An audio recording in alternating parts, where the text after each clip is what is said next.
Praise the Lord, नमस्कार। CAA 2025 में जैसे सुनाई पड़ रहा है कि जो भारत सरकार है वो सीएए को ला रही है। अब क्या नॉर्थ ईस्ट के लोगों को, खुसूसन जो आसाम, नागालैंड, मिजोरम, अरुणाचल प्रदेश या मेघालय के लोग हैं, त्रिपुरा के लोग हैं, क्या उन्हें विरोध करना चाहिए?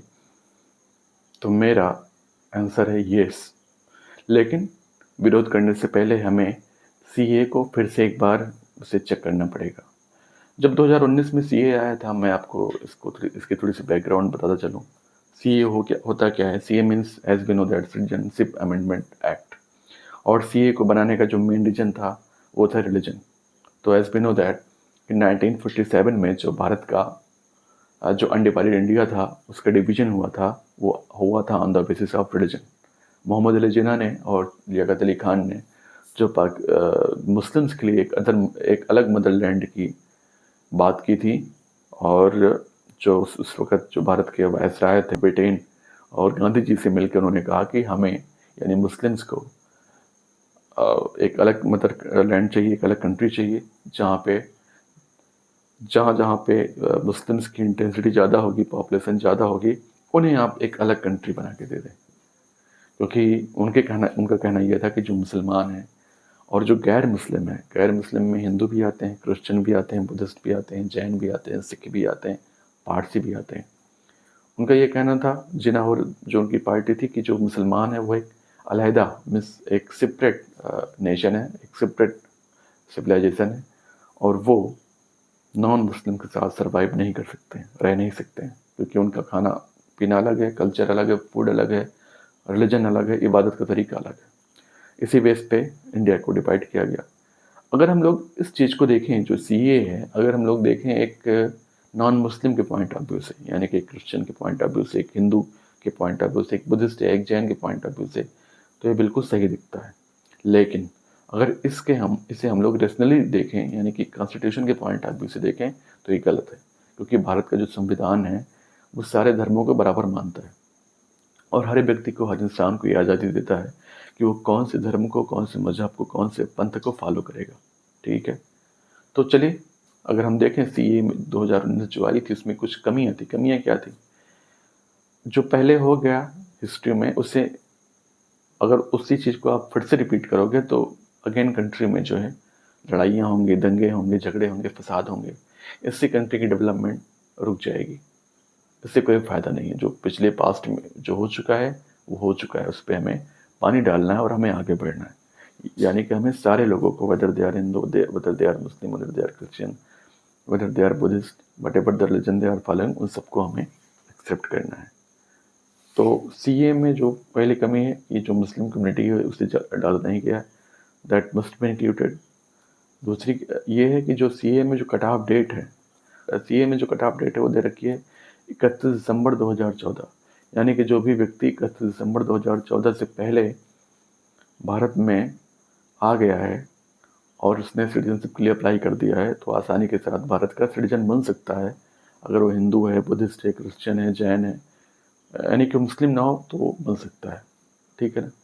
अब देखें, अगर हम इसी चीज़ को नॉर्थ ईस्ट के परिप्रेक्ष्य में देखें, आसाम, नागालैंड, मेघालय, त्रिपुरा, मिजोरम, इन सब के पॉइंट ऑफ व्यू से देखें, तो जाहिर सी बात है, कोई भी नॉर्थ ईस्ट का आदमी जो अपनी मदरलैंड से प्यार करता है, जो अपनी लैंग्वेज से प्यार करता है, अपनी जोग्राफिया से प्यार करता है, अपने फूड और कल्चर से प्यार करता है, वो इस चीज़ को पसंद नहीं करेगा।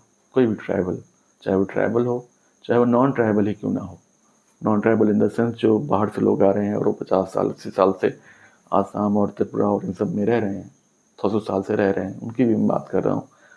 वो भी जो है बर्दाश्त नहीं करेगा। क्यों नहीं करेगा? क्योंकि आप देखें, जब 1971 की लड़ाई हुई, तो 1971 की लड़ाई के टाइम बहुत दंगे हो रहे थे in between Hindus and Muslims. ठीक है, और even Pakistani army and the Bangladeshi Muslims, या बांग्ला मुस्लिम्स। अब उस दंगों की वजह से एक बहुत बड़ी तादाद, एक बहुत बड़ी पॉपुलेशन हिंदुओं की, बांग्लादेशी हिंदुओं की और बांग्लादेशी मुस्लिम्स की भी, बांग्लादेशी क्रिश्चियंस की भी, बांग्लादेशी ट्राइबल्स की भी और बांग्लादेशी बुद्धिस्ट की भी माइग्रेट करती चली गई। और उसकी जो पॉपुलेशन है वो बिल्कुल जो उसके नियर बाई स्टेट है, भारत के जो नियर बाई स्टेट है, आसाम, मेघालय, त्रिपुरा, यहाँ पे आके, मिजोरम, यहाँ पे आके वो सेटल हो गई। और इसमें उससे क्या हुआ कि जो डेमोग्राफी है, जो पूरा वहाँ का ट्राइबल बेल्ट की जो पॉपुलेशन है, उसी पे जा जाके बढ़ने लगी। यानी उनका जो प्रपोर्शन है ट्राइबल्स का, वो बेचारों का कम होता गया और बाहरी लोग ज़्यादा आते गए। तो इससे फिर प्रॉब्लम क्या हो गई, इससे प्रॉब्लम ये हुआ, तो इससे वहाँ का जो जनसंख्या था, जनसांख्यिकी था, जो पॉपुलेशन का प्रपोर्शन था, वो पूरा गड़बड़ होता गया। कि असम के लोगों ने, जिसमें नॉर्थ ईस्ट के सारे लोग थे लेकिन मेजोरिटी असम के लोग थे, उन्होंने इसका प्रतिरोध किया, इसके विरोध किया। तो जिसके चलते 1985 में असम एकॉर्ड पारित हुआ, जो केंद्र सरकार और असम स्टेट के और बाकी जो नॉर्थ ईस्ट के भी उसमें कुछ लोग थे, कुछ मेंबर्स थे, उन लोगों ने मिलकर एक सुलह समझते ना, एक एकॉर्ड, एक सहमति पत्र जारी किया।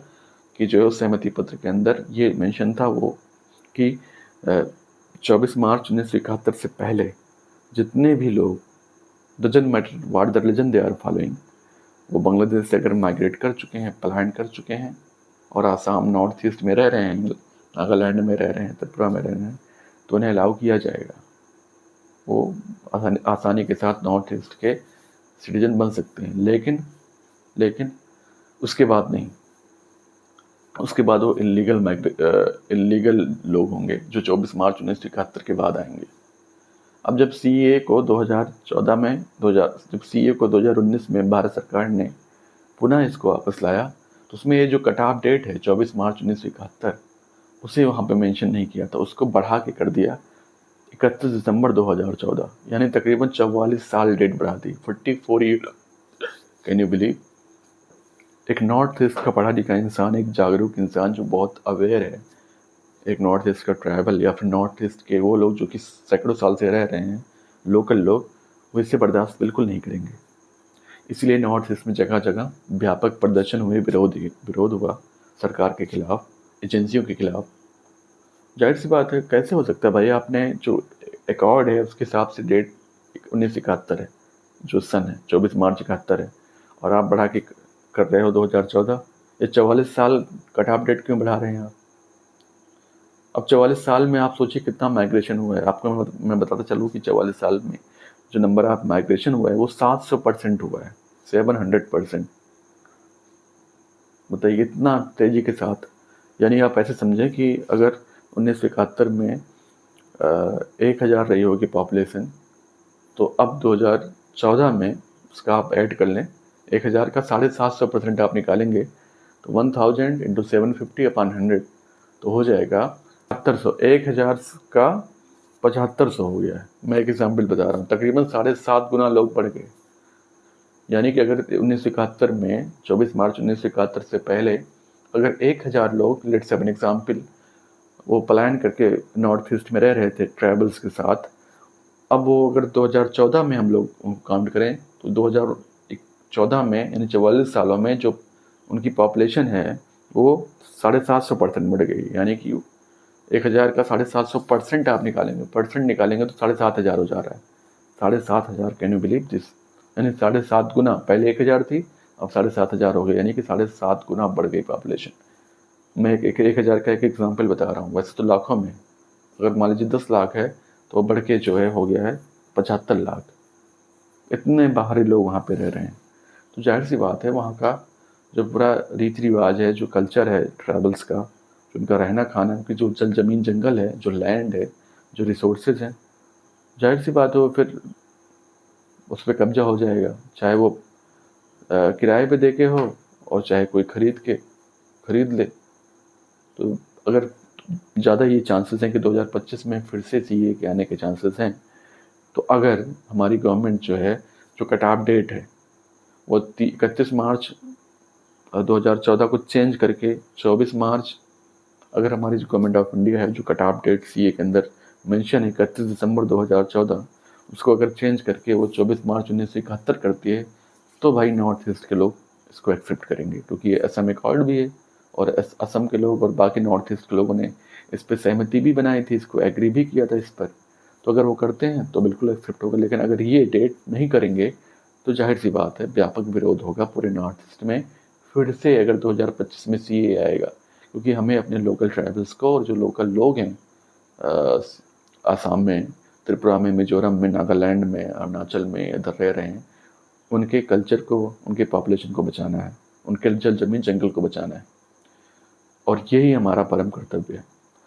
तो प्लीज़ वीडियो को पूरा देखें। कमेंट आप नहीं करते हैं, कमेंट प्लीज़ किया करें और अपने लोगों तक शेयर कर दें।